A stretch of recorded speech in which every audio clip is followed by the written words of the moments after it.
Indigo ने देश में पहली बार हवाई अड्डा को बस अड्डा और यात्रियों को भटकता हुआ मुसाफिर बना दिया है।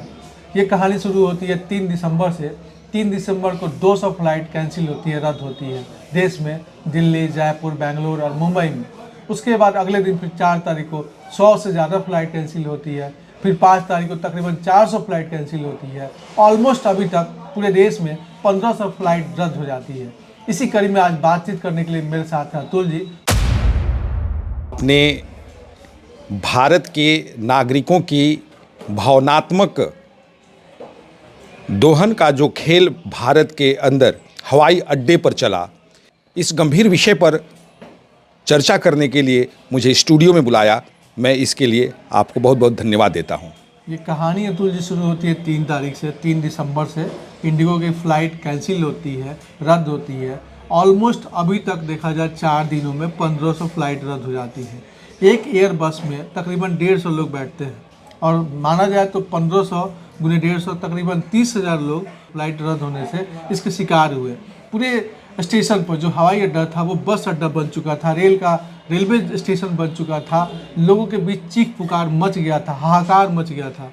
और इतना परेशानी, किसी को शादी में जाना था, कोई आखिरी वक्त घर पहुंचने वाला था, किसी को तो कोई नौकरी छूट रहा था और कई ऐसे थे जिनको जो है ना हर हाल में अपने घर पहुंचना था।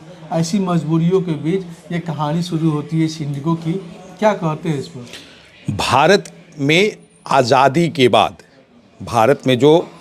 के बाद इस तरह की परिस्थिति, जहां हम और हमारी सरकार 21वीं शताब्दी में हम भारतवासियों को ले जाने का सपना दिखाती है, वहाँ एविएशन जैसे इम्पॉर्टेंट डिपार्टमेंट के अंदर इस तरह की भारी अनियमितता, बल्कि ये कहा जाए कि कानून और व्यवस्था नाम का वहाँ कोई चीज़ नहीं रह गया था। जिस तरह से भारत के नागरिकों के भावनात्मक और उनका जो एक अपनी जो भावनात्मक जो मूल्य था, जो तार हुआ है, उसके लिए कहीं से भी भारत की जनता भारत की सरकार को माफ़ नहीं कर सकती है। जब 3 तारीख को जब पहला कैंसिल हुआ, रद्द हुआ हवाई जहाज़ का 200 उड़ान, तो लगा कि कोई सामान्य बात होगी, कहीं ना कहीं कुछ दिक्कत होगा। क्या संकट आ पड़ा कि 200 एक ही बार में फ्लाइट रद्द हुआ। काफ़ी लोग हलकान थे, सब लोग पहले से टिकट कराए हुए थे, काफ़ी दिन पहले से कराए थे, कोई 10 दिन पहले कराया था, कोई महीनों पहले कराया था। सबका डेट शेड्यूल फिक्स था। आज की डेट में 3 सिस्टम है जिससे लोग यात्रा करते हैं। एक बड़ा सिस्टम जो है आपका एयर बस है, जिससे हवाई जहाज से करते हैं, रेल यात्रा करते हैं। ये 2 सिस्टम मुख्य है। इन दोनों सिस्टमों के मुख्य में लोग हमेशा से जल्दीबाजी जाने के लिए बहुत ज़्यादा पेमेंट देकर टिकट करते हैं। आप देख सकते हैं कि टिकट इतना, पटना से दिल्ली जाना हो, दिल्ली से पटना आना हो, मुंबई जाना हो, 5 से 7 हज़ार में काफ़ी था। लेकिन इस रद्द होने की वजह से जो बाकी विमान थे उनकी कीमतें आकाश छूने लगी, आसमान छूने लगी। वो 5,000 की टिकट 50,000 रुपये से भी ज़्यादा हो गई। इसको हम लोग इस तरह से भी समझ सकते हैं, भारत के नागरिक अपने आर्थिक मूल्यों की बात यहाँ करने नहीं आए थे।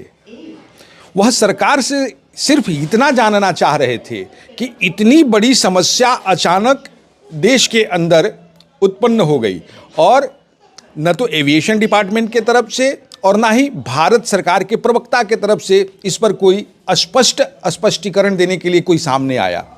भारत की जनता, आपने बिल्कुल ही सही कहा कि यह मुसाफिर खाने से भी बदतर स्थिति वाली दशा एयरपोर्ट का बना दिया गया था। इसके लिए जिम्मेदार कौन है?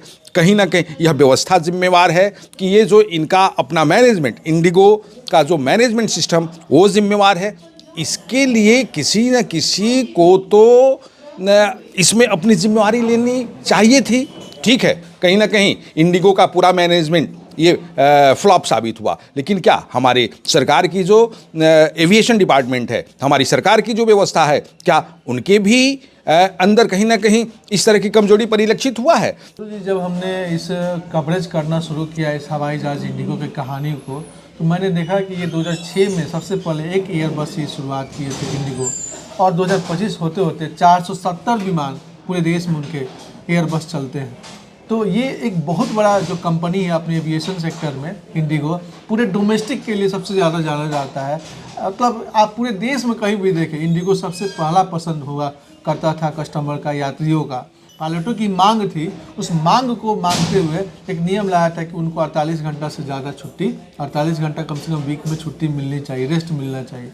इस पर कुछ और भी नियम थे। FDLT नियम था, जिसको कहते हैं आपको फ्लाइट ड्यूटी टाइम लिमिटेशन, वो 48 घंटे का था।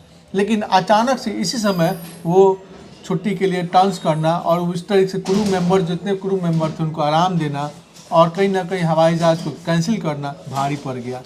और 30,000 से ज़्यादा लोग हवाई अड्डा पे बैठे वेटिंग करते हुए 10 घंटा, 15 घंटा, 20 घंटा हवाई अड्डा पे बैठे हुए थे। यही तो बात भारत की जनता, भारत की सरकार से जानना चाहती है।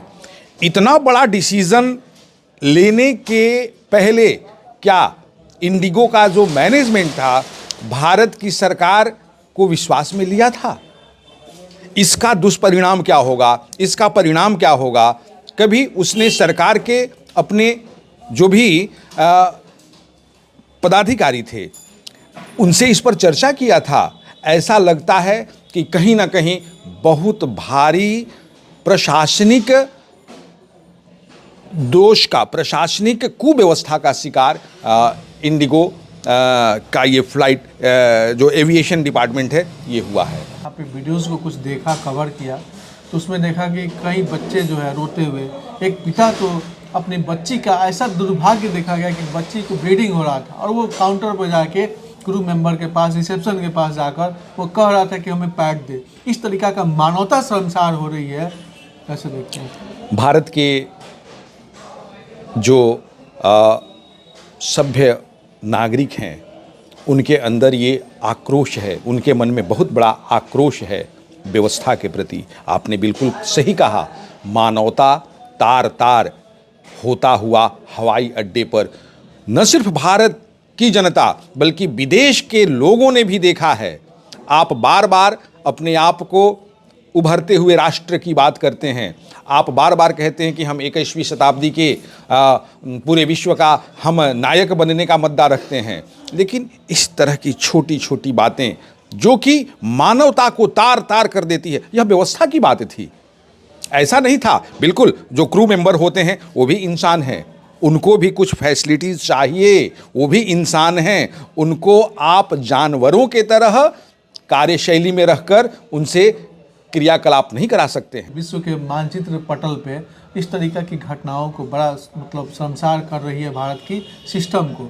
ये सिस्टम का अगर कहा जाए कहीं ना कहीं कमी है, प्रशासन की कमी तो नहीं, सिस्टम की कमी, सिस्टम की कमी है। बिल्कुल आपने सही कहा। कमी है, हमारे केंद्र सरकार की कमी है, हमारे नागरिक उड्डयन मंत्री की कमी है जो इस चीज़ को ठीक से देख नहीं पाए। हालांकि आज चौथे दिन, 4 दिन के बाद DGCA नागरिक उड्डयन मंत्रालय का संस्था है, उन्होंने उस जो अधिकार कानून लाया था उस कानून को वापस लिया ताकि पायलटों को जल्द से जल्द अपना क्रू मेंबर्स को अपना हवाई जहाज उड़ाने की अनुमति उनको मिली है और इस तरीक़ा से पुनः बहाल करने की कोशिश की जा रही है उड्डयन मंत्री के द्वारा। लेकिन उड्डयन मंत्री कहीं ना कहीं इसमें विफल दिख रहा है।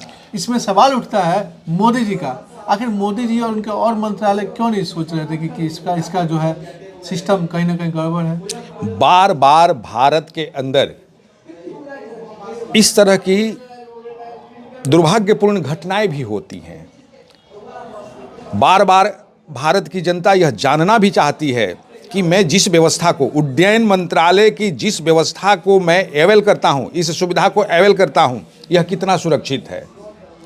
और सुरक्षा का जब भी बात आता है तो एविएशन डिपार्टमेंट पूरी तरह असफल होता हुआ दिखाई देता है। मोदी जी की पूरे प्रशासनिक क्रियाशीलता पर एक कलंकित सा करने वाला प्रश्नवाचक चिन्ह लगा दे रहा है भारत सरकार का एविएशन डिपार्टमेंट। कहीं ना कहीं अब समय आ गया है कि प्रधानमंत्री कार्यालय और मोदी जी, खासकर जो मोदी जी हर बात में अग्रणी भूमिका निभाते हैं, कहते हैं कि मैं किसी भी समस्याओं के लिए आगे आकर 2 कदम आगे बढ़कर समस्याओं के समाधान के प्रति सचेत रहता हूं। अब यह समय आ गया है कि इस बात पर प्रधानमंत्री कार्यालय के प्रवक्ता को आकर स्पष्टीकरण देना चाहिए कि क्या भारत के अंदर एविएशन डिपार्टमेंट पूरी तरह सुरक्षित है, पूरी तरह कामयाब है। इन 4 दिनों की घटना के बाद इंडिगो के सीईओ आते हैं और माफ़ी मांगते हैं और कहते हैं कि हमें माफ़ कर दीजिए, हम अपना सिस्टम को फिर से हम लोग कंटिन्यू करते हैं। ये सिर्फ माफ़ी मांगने से क्या लोगों का सलूशन हो जाएगा? उनको तो शर्म आनी चाहिए कि इस तरीक़े से भारत देश में इस तरीक़े से उन्होंने इंडिगो को इस तरीक़े से रद्द किया, प्लेनों को, हवाई जहाज़ों को। तो कहीं ना कहीं उनको मुआवजा के रूप में डबल मुआवजा देना चाहिए उनको। नहीं नहीं नहीं, यह सोचना होगा, भारत एक सांस्कृतिक राष्ट्र है, भारत एक पारंपरिक राष्ट्र है। भारत में परंपराओं के, भावनाओं का जो महत्व होता है, इस महत्व को इंडिगो का सीईओ कभी भी नहीं समझ सकता है, क्योंकि वह भारत का नागरिक ही नहीं है। भारत की संस्कृति और सभ्यता उससे कोसों दूर है।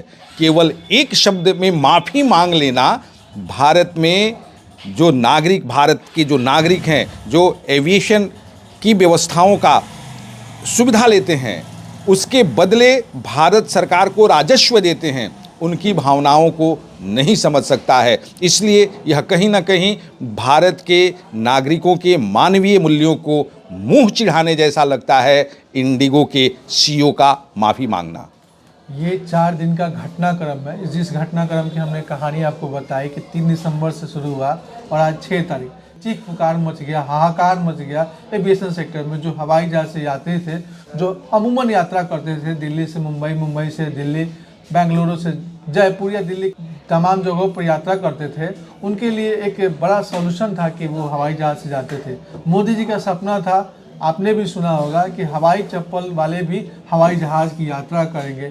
इन यात्रा का कहीं ना कहीं तार जर्जर तार निकलता हुआ दिखाई दे रहा है, दम निकलता हुआ दिखाई दे रहा है। कहा जा सकता है कि अभी भी पहले जो यात्री है उनको तो ठीक से चला ले, अगर जब उनका एविएशन सेक्टर में एक रूम, छोटी सी रूम में नागरिक उड्डयन मंत्री कंट्रोल नहीं कर सकते हैं, तो फिर पूरे देश का सिस्टम को कैसे कंट्रोल करेंगे? इंडिगो ने शमशार कर दिया पूरे देश के सिस्टम को, एविएशन सिस्टम को। आप देख रहे हैं कैसे चीख पुकार मचा है, कैसे लोग हाहाकार कर रहा है, कोई रो रहा है, कोई जाने के लिए आखिरी समय अपने पिता से मिलने के लिए जाने वाला है।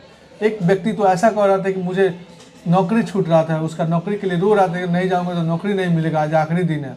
ऐसे लोग हवाई जहाज अंतिम समय में पकड़ते हैं ताकि वो जल्द से जल्द पहुंच सके अपने जगहों पर। लेकिन आज सबकी जो है कहानियाँ एक से एक दर्द है कहानियों के बीच, और वहाँ का जो क्रू मेंबर, वहाँ का जो रिसेप्शन है, कोई सिस्टम बता नहीं पा रहा था कि क्या करना चाहिए हमें। बने रहें, देखते रहें। ये इंडिगो की कहानी थी जो देश में कहीं ना कहीं 4 दिनों का घटनाक्रम हमने बताया। हमारे साथ अतुल जी थे, उन्होंने बताया कि क्या सिस्टम रहा और किस तरह से भारत की छवि को धूमिल किया गया।